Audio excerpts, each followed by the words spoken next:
All that performance marketers should care about is the end result that you're looking for, which is usually profit, or if you're trying to hit new customer acquisition, whatever the end, like the very last step of the goal of that ad campaign is what you should think about. And that's the goal that you're giving to these platforms. Every metric before that is vanity and can be manipulated. There was that whole CPC debate, and someone was like, well, if I just want lower CPCs, I'll just run ads in India.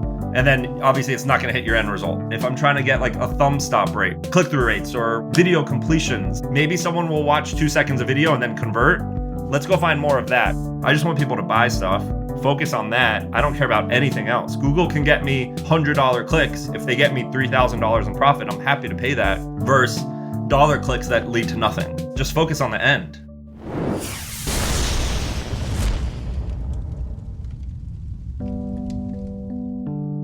Content from real people equals instant credibility for your brand. Consumers today crave real connections with real people, and they're guarded about who they'll trust. Highly polished, branded content simply doesn't cut it anymore. Let MiniSocial build a network of powerful micro-influencers around your brand who all know and love your products. They'll create something compelling that resonates with their audience and deliver it directly to you for use across all your marketing channels. Yeah, that includes ads. Meet millennials and Gen Zers where they're already hanging out, in the feeds of their favorite influencers, and get started with MiniSocial. Ben, welcome to the DTC Podcast. I understand that you quit your job at Google to sell microphones from China on the internet. How's that going for you? It's going pretty well. I've learned more in, I think it's been 8 months of doing that than I have in like a decade of working for other people. You know, I've tried to do everything myself. So a lot of financial learnings, a lot of like ad learnings. I've learned Facebook ads from scratch by doing it. So I'd say it's going pretty well. I do have a full-time job. That's a side hustle, but on Twitter, it sounds a lot cooler if the way that I phrased it. But it's been awesome. It's been a really good learning experience. How did you pick microphones? How did you zero in on this product? I was a Google ad sales rep where I basically was trying to get a lot of DTC brands to implement things within their ad accounts, and not a lot of people listened to what I had to say. So I needed to prove to myself if I either knew what I was talking about or if I was just full of shit. So I had always wanted to start my own brand and put my own tactics to the test. And I was browsing Flippa like nonstop, like a madman. And I feel like on page like 47 of results, I came across this dropshipping store selling these microphones. Do I have one here? This thing, you've seen them all over TikTok. Yep. Oh yeah, they're holding them.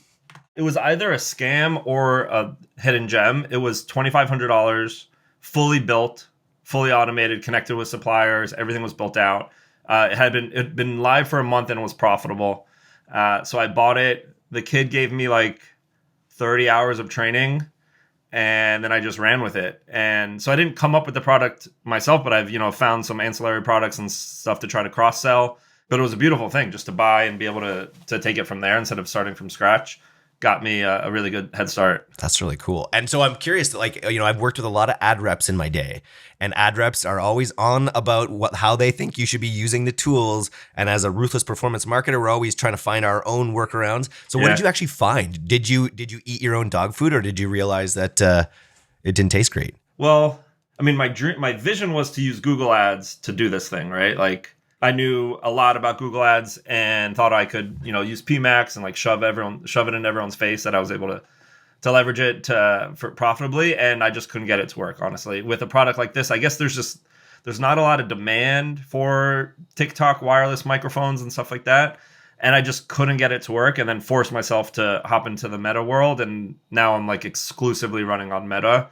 And I've learned that all myself, which is a whole other world. So I think it was like a blessing in disguise that I now know that platform as well. But that's worked out really well. And I'm probably in like the 20% of people on Twitter that swear by cost caps and exclusively use caps to run this thing. And it's been going really well in that direction. D2C Twitter is just a hotbed of hot takes. You're just a huge nerd when you're beefing over deep funnel tactics or things like cost caps. So talk to me, because it's funny. I talked to the Pilot House team.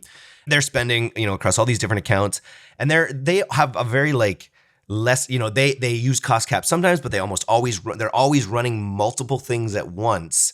And they do see the benefit in cost cap, but they do see the benefit also in letting the algorithm run. You're exclusively cost cap and quite militant about it, I understand. I am, yeah. So, I mean, I'm in this to make money. It's solely like a money-making operation. So I'm not trying to build a brand or raise any funding or do anything crazy. I'm not chasing revenue, right? I'm chasing profits here. So if, in my head, the world's best advertising platform is giving you an option to either say, spend all of my money or only spend it if you can hit my KPI, I'm going to choose to go with the one that puts the financial metrics in place so that it knows what I'm trying to do instead of just spending every dollar and hoping that it backs into what I want. Like, I can tell it directly what I want, so why don't I just do that?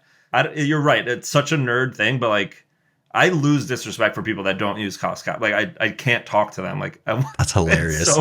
It's too much. It goes so deep. And it's interesting. Like, we talk on this podcast most of the time with people that are trying to build brands, right? They're trying to, we're always talking about the brand story. And it's funny, like when I came up in this space, it was as an affiliate, and I was in the very beginning. I remember I met the guy in 2015 who created Oberlo in Berlin, and he's like, you can just go to Alibaba and flip this product kind of thing.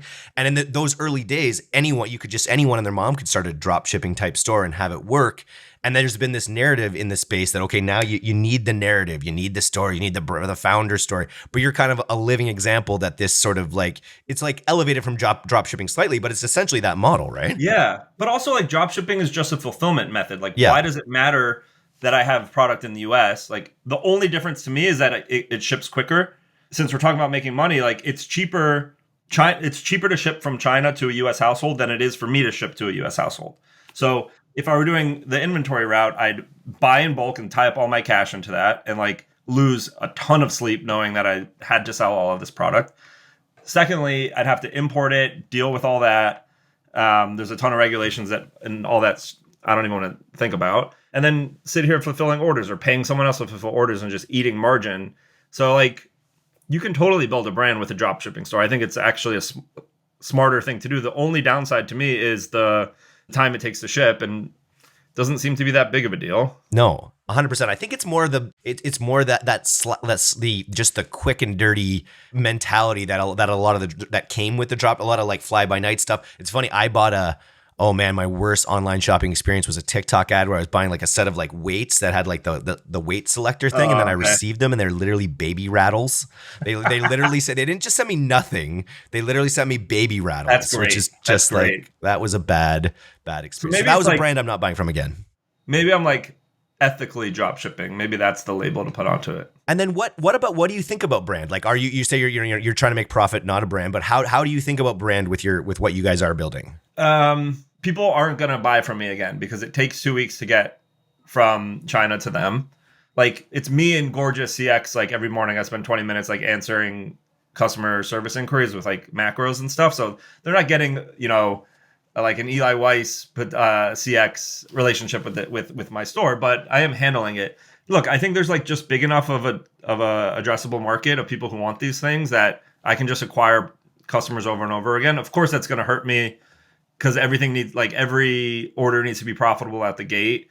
And I'm not going to I don't focus at all on retention. I just try to get people to buy it one time and then move on. But for what I'm doing, it's just me, right? Like, I don't have to pay anyone else. I'm like literally trying to just pay for my nanny with this thing is the goal from day one. And in that regard, I don't think that I need it, but maybe if I want to sell it, if I want to exit, maybe I'm like an idiot and fucking this all up. But for what it is, it's great right now.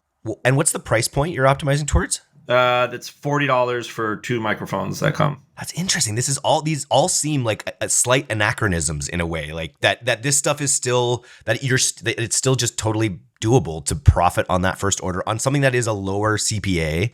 Like, I thought it'd be a bit higher, but it's just no. I mean, like, to get it to someone's door is probably $12, and then my AOV with discounts is probably like $34.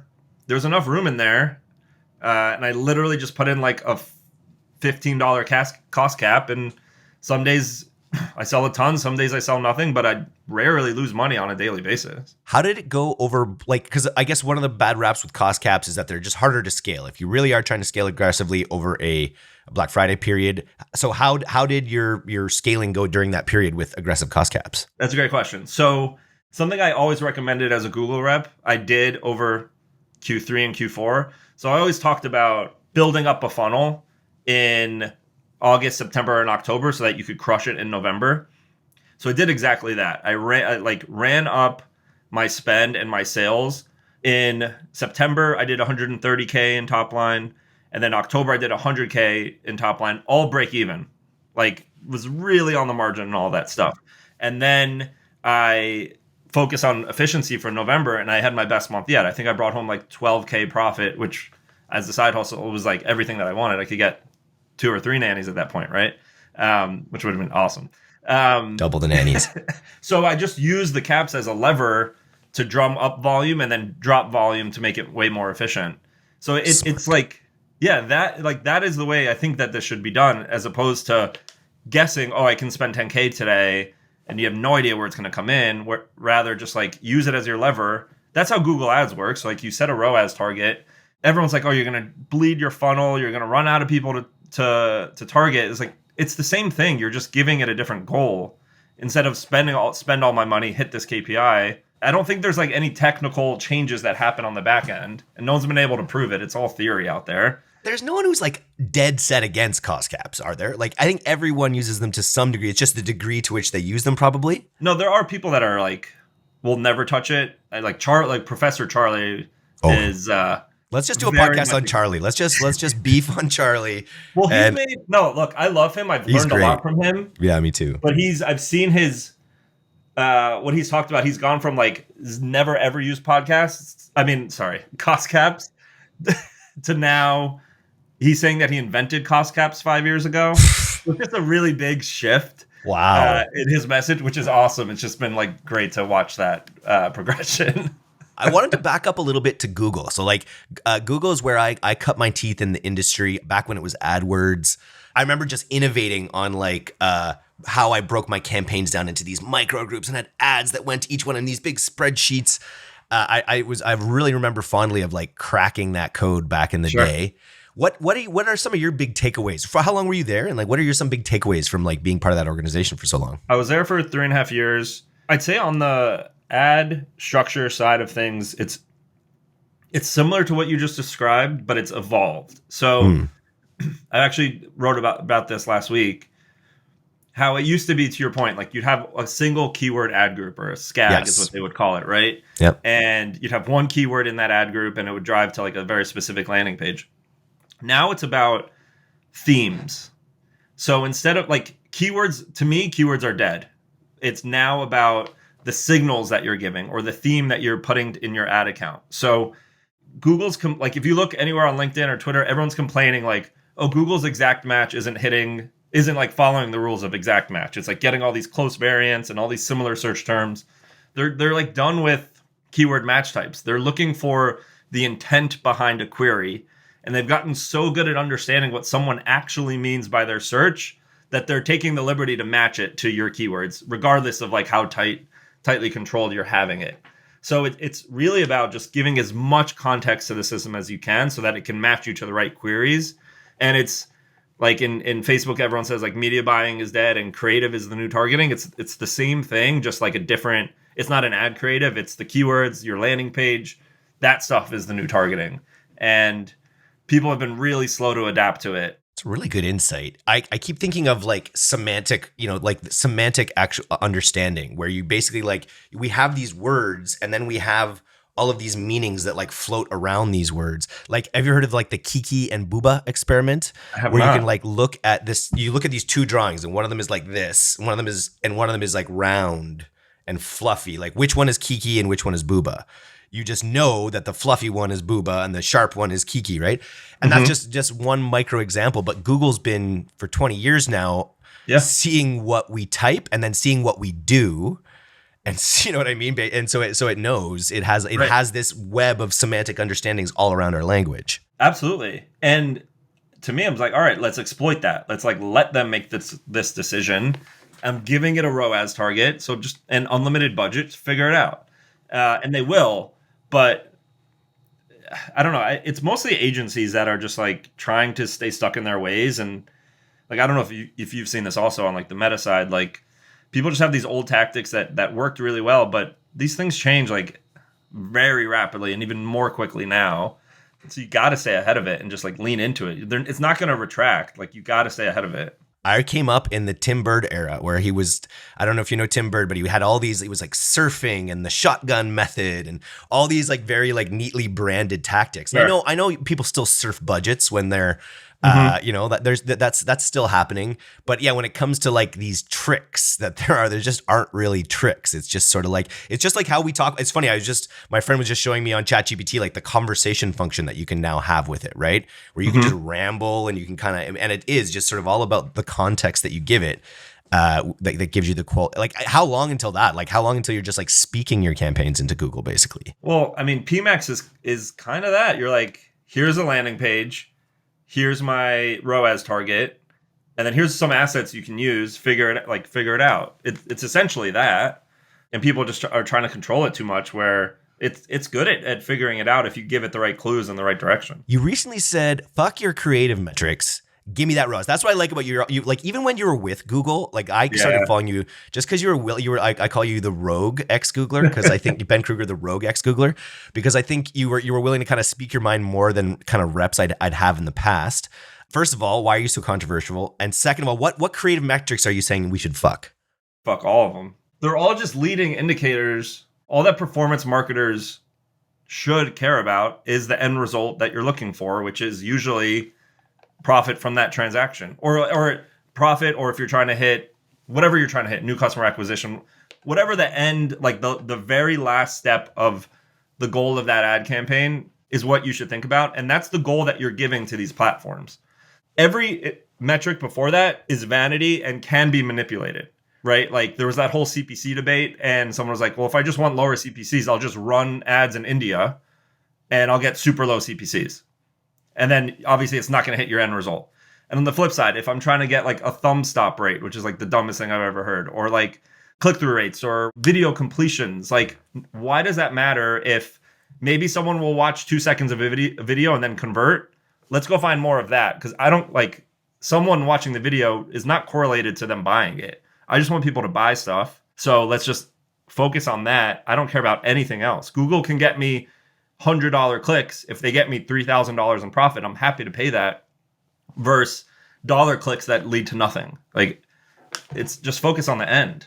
It's funny that it's a controversial statement at all, and I think it's just that ROAS has like potentially lost its sheen in some ways with these bigger players that are running like omni-channel marketing. Sure. And I guess ROAS can be blended, right? Where you'll have different platforms taking credit, and so ROAS can be. And I guess we were just coming from an era like post iOS 14.5 where your on-platform ROAS metrics were pretty fucked usually. Right. But in your experience running meta ads, that's obviously got a lot better over the last little while. Yeah, I mean, I just look at my back end, like Triple Whale or whatever I'm using, or the spreadsheet that I have every day, and that I blend it all together and see how I did. Like, I don't care if it's going to brand, I don't care where it's going. As long as I'm making money every day, then I'm fine with it. And that's what you're doing. And you're paying for your nanny. Trying to, yeah. You pay for your nanny 1 month, and you give her a bonus. We got it since November. We've been affording the nanny. This is totally out of left field. I'm just kind of going over your Twitter now. Why is crypto literally the dumbest shit ever? So if I asked you to explain crypto to me, here we go. You would just give like do you know that meme of the guy like having his arm around his girlfriend at the baseball game? Yeah. He's got the sunglasses on, and that's what I go into full that mode. Yeah, I mean, because look, I think so much like everyone's always like, oh, well, we need a decentralized platform to be able to track all this stuff and like tokenize it. Like, you don't need, like, why do you need that? One, and a lot of that already exists. Like, people just give you examples of things that you can tokenize or put on a blockchain, and like it all exists. Like the title to my house, it's not digital, but it's there and you can look it up. Or I'm in the ticket industry for my full-time job, and people are always like, oh, tickets should be on a ledger and like they should have an owner. Like they are. It doesn't need to be like crypto-fied. And all of these use cases end up just being a total scam. Like a very few select people who know about it from the inside end up getting all the gains out of it. And I don't know, you ask anyone who's into it, it's either in it to make short-term money by like flipping shit coins, or they go into this whole explanation that doesn't really. Is that you? Well, I'm a bit of a Bitcoin. I'm a bit like, I don't usually get into it on this podcast, but I'm a bit skeptical of like, I think we have a bit of a problem where bad money might beget bad things in a way. And I feel like the way we've inflated the dollar is kind of a way that you're going to have a lot of bad downstream ramifications. Like originally when it's like, someone's like, hey, I need to fight a war, but I don't have enough money in my treasury. Okay, print me up, $2 billion and I can go fight a war. And so is that war ill-begotten, And so I feel like I'm a Bitcoin maximalist where I'm sort of saying like, I think we need good money. And I think, it's funny, I was just looking at something last night of all the gold that's in the world. I saw a visual representation of like all the gold that's ever been found. And I'm like, that's not a lot. Like it's incredible that there's like scarcity there. So to me, as a blockchain Bitcoin maximalist, I'm like, okay, if we could actually, like that could be a way that we could have good money. And if we had good money, we might have a better world. That's my... I agree.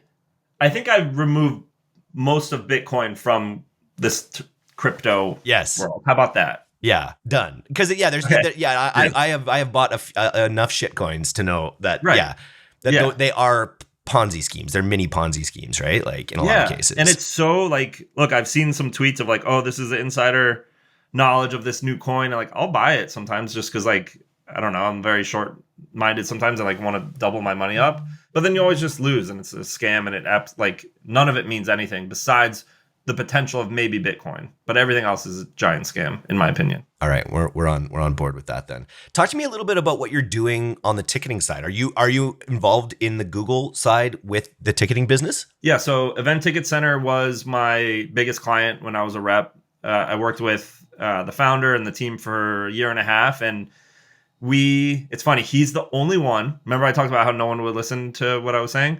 He's the only one who did, and I'm not exaggerating. It 10x his business and changed his life.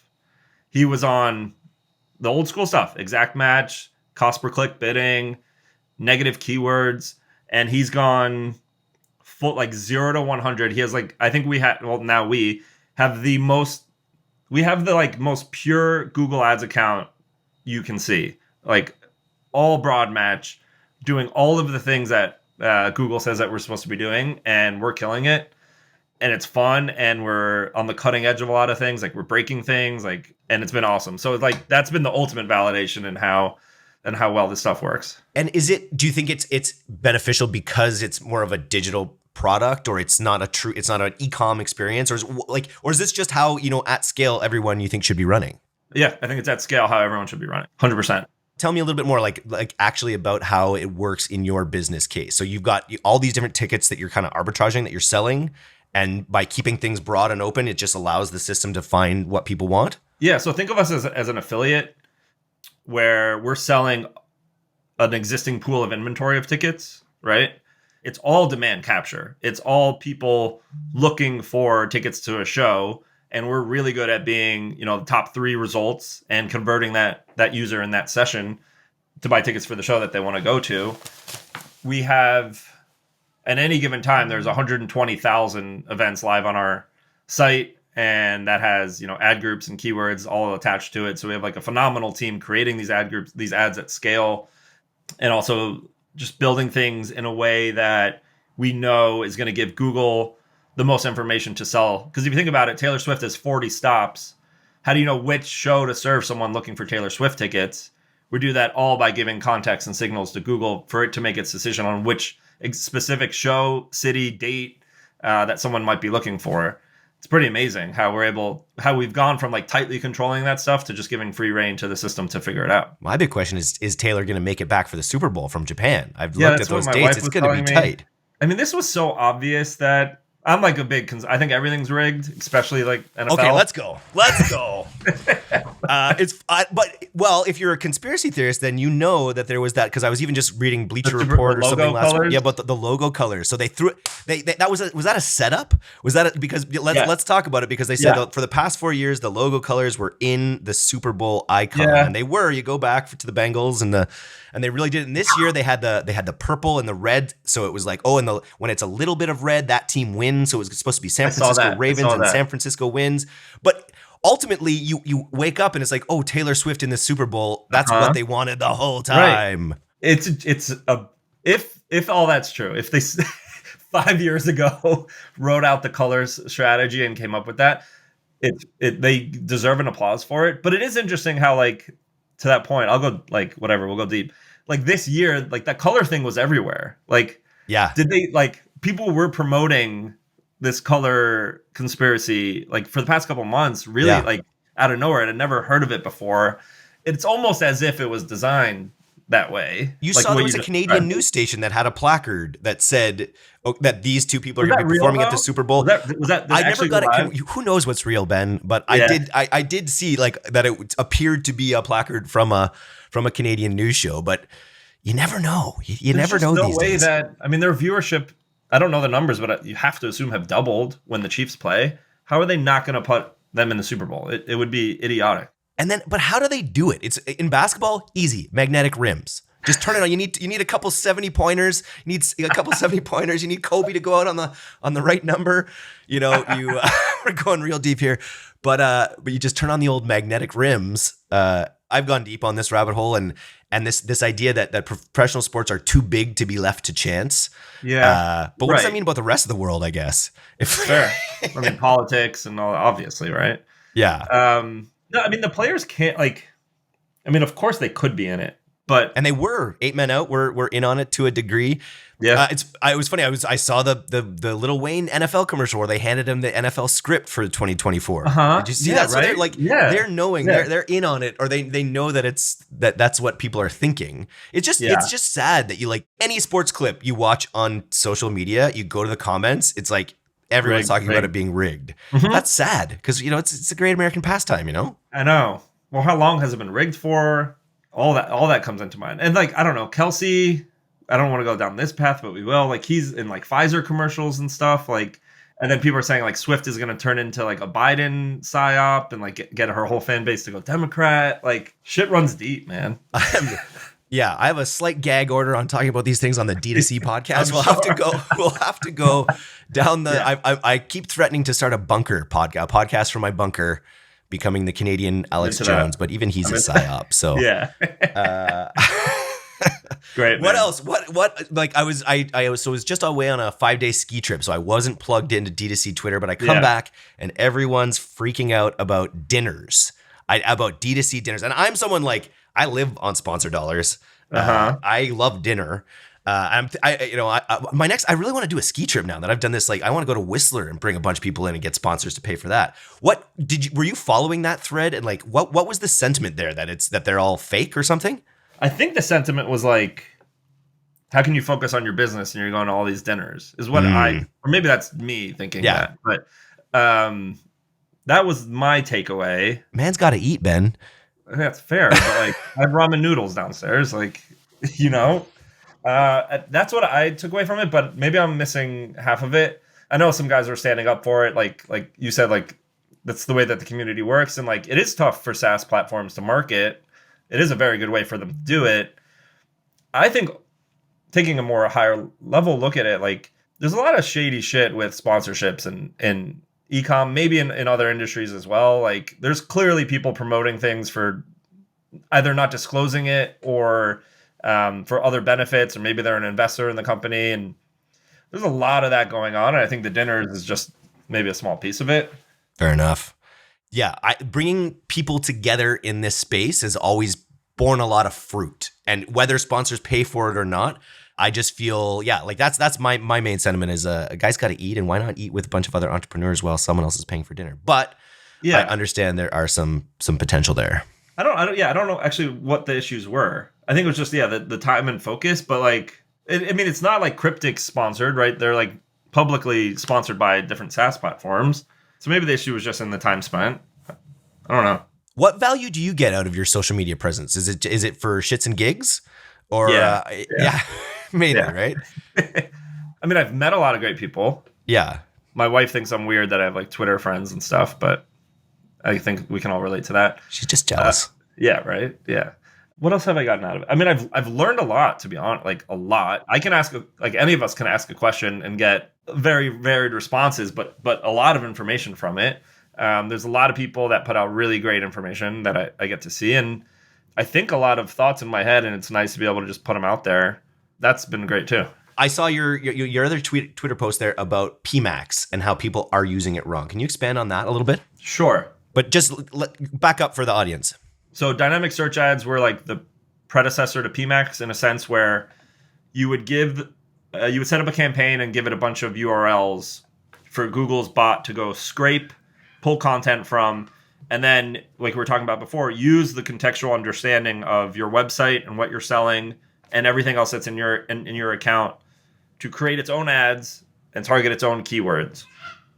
And a very common practice from that is going through and seeing which keywords it's serving on, and then pulling top performing keywords and putting them in their own campaign. And then you'd have it's like a pipeline of keywords for you to pull from automation into your own controlled thing. PMAX is just that on steroids. It's running on YouTube, shopping, Gmail, discovery, search. It's doing that at a much higher volume across a lot more placements, and it's finding you new pockets of opportunity to build against. That's all. It's the same principle. And I think people are using PMAX as like its own campaign and putting a bunch of reliance on it, where in fact you still need to use those same tactics as before and see what it's doing and then mirror it. And the beauty is once you do something in the account, PMAX can, for most part, will not compete against it. So you take it away from PMAX, control it yourself, and then PMAX needs to go and find something else. And you just repeat that over and over again. And I think people just are quick to complain about the lack of insights and things that come out of PMAX, but it's just different. There are insights. They're just not in the same old report that you used to use. You need to like click 3 more buttons, and people are averse to that. So yeah, that's my thought on that. Very cool. What are your goals with your brand this year? Like, what do you think? Do you think that 2024 is going to be bigger than 2023 for you? For my microphone store? Yeah. I think so. I want to do a lot more A/B testing. I don't do that much. I want to test different offers, different prices, different shipping thresholds and stuff like that. I want to get better at building more ads. I'm trying to make a practice of building 20 ads a week or something. Just learning some design skills and video editing through that. Are you using AI for anything? Yeah, like all my emails are AI written. A lot of the content is AI written. That's cool. Mostly just like creative. Yeah, it's pretty amazing tool. What are you seeing people use AI for? Well, I use it on the podcast, right? So I use it. I use a program called Tactique that takes my Google Hangouts and then turns it into potential questions. We're probably going to be starting. We might be starting like a little summary newsletter. We send 5 newsletters a week. And we might be starting like a summary newsletter that we send on the weekends for people that maybe when they unsubscribe because they're getting too many emails, they could just get the summary email. That's something that we're going to be focusing on. Our team uses it a lot in design. I know to get. I think they're experimenting more and more. It's funny. I had my buddy who's like not in tech at all sent me like a picture of like a scantily clad woman in a market. He's like, "Oh man, I don't normally send this kind of thing, but look at it." I'm just like, my brother in Christ. That's AI. My brother. I love my brother in Christ. My brother in Christ. That there is AI, you boomer. But this guy also posted that he was on Facebook, and he did that thing where it's like, if you can't use my images, I hereby declare. No. Yeah. He's your age, or he's double? He's my age, but he's a cook, so he's not. He's a little detached. Yeah, okay. Not a technocrat like us. Let's build a business on the fly. I have an idea. I've been trying to get started using AI. Okay. Let's leave that there for today, and I almost always prepare a podcast, but this has been a good, fun, just riffy one. It did lead us down a few dark rabbit holes. My apologies. But we'll have to do that offline too. But yeah, we'll have to come back and keep in touch on your journey here, and just always good having your Google Insights on the DTC podcast. Thanks for coming on, Ben. Likewise. Hey, thanks for having me, man. That was fun. If people want to find you, I imagine Twitter is the place. What's your handle? I think it's Ben __ Kruger. Double underscore. That's clutch. And shoot a note to the original Ben Kruger because I hate him. He stole all my domains and stuff. Eric Dick is a very famous Winnipeg cartoonist, and so he is constantly taking my SEO. But if you want to, it's a different kind of podcast for us here. I think there probably are a lot of people in this audience who are thinking about D2C as a side hustle or as something that they think about aspirationally. So if you're one of those people in our audience and anyone else who likes hot takes, you got to follow Ben on Twitter because he builds in public. He's got full. I was just looking at your spreadsheet here. You've got your full year that you've put out on your. I got roasted for like the formatting of that thing, but I don't care. It's my baby, you know. That's right. And you get to roast Ben, which he's very fun in that way, but he gives it back. So watch out. Thanks, Ben. Thank you.